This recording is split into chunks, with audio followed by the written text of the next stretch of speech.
Hai, jadi di konten gua yang ketiga, gua akan bahas tentang Ponzi scam dulu. Sebenarnya gua ada time value of money, tapi gue pengen nyampein Ponzi scam karena dia ada hubungan nanti sama time value of money. Jadi Ponzi scam ini akan gue jadiin bahan contoh dari teori time value of money.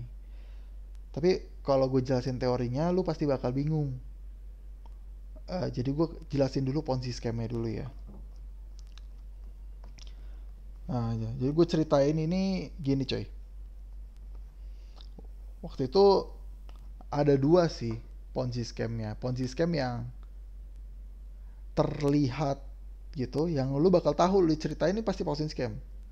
Jadi kasat mata sama yang tidak kasat mata, atau bisa dibilang Ponzi scam yang secara langsung dan gak secara langsung gitu. Ponzinya gue singkat dengan PS. Jadi ada yang secara langsung, ada yang gak langsung.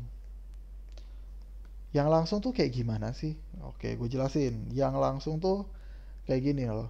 Lu sempat ada zaman dulu tuh, waktu itu ada TikTok duit yang kayak kalau referral terus lu dapat duit tuh. Nah, ternyata akhirnya di ban intinya sampai nasabah-nasabah TikToknya nggak bisa nyairin duitnya. Terus ya udah nangis. Terus sempat ada juga kayak Ponzi scam yang lu ngeklik, pokoknya lu join, lu bayar berapa juta, terus tugas lu cuma ngeklik link YouTube, terus lu follow, terus lu likes, terus lu screenshot, lu kirim screenshotnya ke aplikasi itu, terus lu dapat duit. Tapi in a way di awal lu harus bayar membership dulu berapa juta, karena lu akan dikasih fixed income ketika lu sudah menyelesaikan nonton YouTube, follow, like, screenshot, kirim. Ya, sekarang Ponzi scam itu nggak mesti Ponzi scam ala-ala yang mata kasat mata banget gitu. Lu ngaku secara teknologi, ngakunya itu Bitcoin atau cryptocurrency, atau itu sebagai lu bisa jadi buzzer dengan cara seperti itu. Ya itu Ponzi scam dengan teknik marketing yang bagus sekali aja gitu. Ya intinya sih Ponzi scam juga. Intinya ya at some point ketika lu di ujung banget, ya lu akan dirugikan gitu karena uang lu nyangkut di situ. Karena intinya Ponzi scam adalah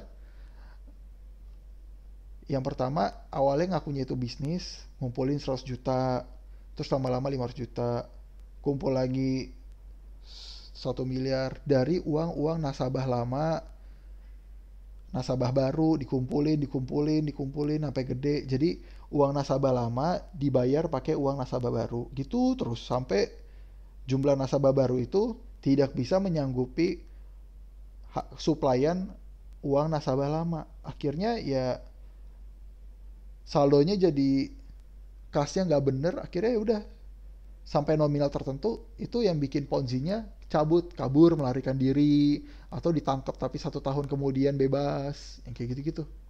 Terus bikin ponzi lagi. Nah, jadi ada angka tertentu, miliaran tertentu, mungkin per 20 miliar mereka cabut, per 50 miliar, 50 miliar mereka cabut.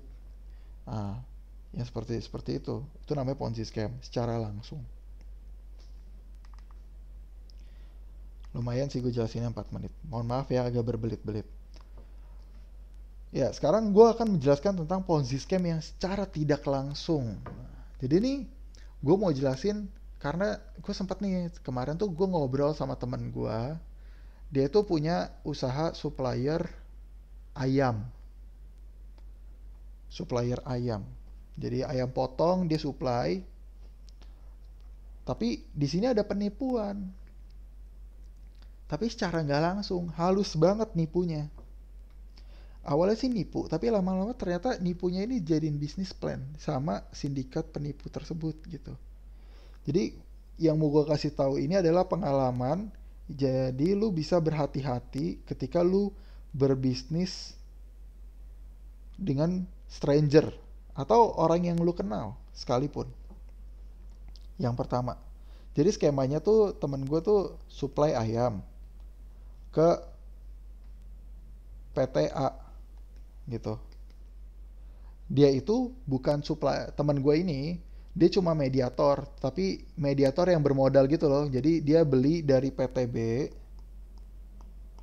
dia beli ayam dari PTB ke atas permintaan PTA gitu. Jadi kalau digambarin strukturnya ya, jadi PTA ngasih teman gue kerjaan, eh ada ayam nih, gue butuh, lu bisa nyuplai nggak? Kata temen gue bisa gitu. Terus karena setelah temen gue cek-cek dulu ke PTB, harganya cocok nih, PTB jual harganya 5.000 contoh, PTA minta ayam itu harganya 6.000, jadi si teman gue tuh dapat harga udah cuan atau untung 1.000 gitu. Akhirnya biar nggak diketahui PTB belinya di mana, akhirnya teman gue beli putus di PTB, terus jual lah ke PTA. Nih PTA gue kasih gitu. Biasa sih kalau ayam itu dari Indramayu. Kalau di Jawa ya, di Pulau Jawa, di Indramayu peternakannya. Jadi teman gue ke Indramayu lah beli itu ayam. Terus disuplai biasanya, teman gue supply itu ke gudangnya PTA. Biasanya nih scamnya ngakunya gudang. Gudangnya di lokasinya biasanya Kerawang. Or deket-deket Bekasi. Biasanya sih Kerawang, Gempol gitu mungkin. Sebagai gudang transit bilangnya. Nah, si PTA ini minta ke seteman gua bilangnya gini, coy, ini kan gue beli transaksinya banyak ya, tonasenya banyak kayak 10 ton, 50 ton, yang berapa 3 truk gitu. Truk, terus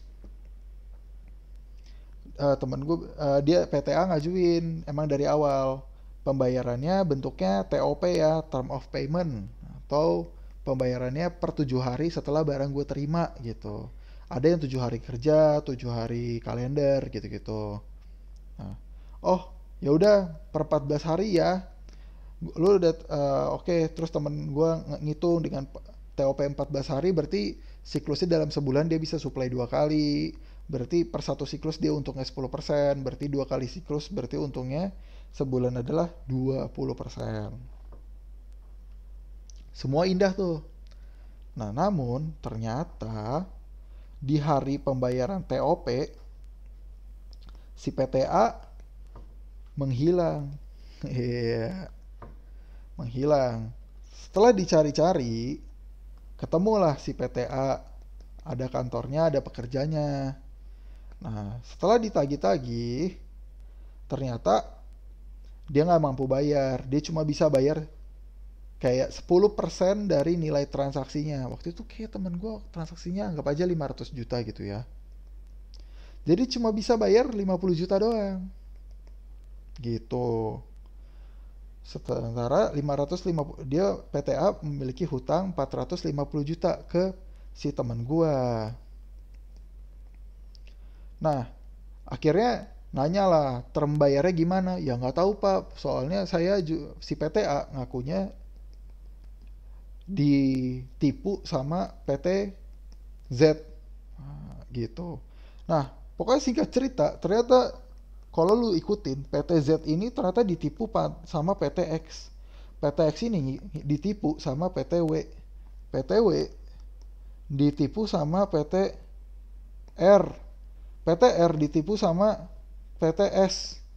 Gitu terus sampai lu ketemu PT Kotak gitu ceritanya.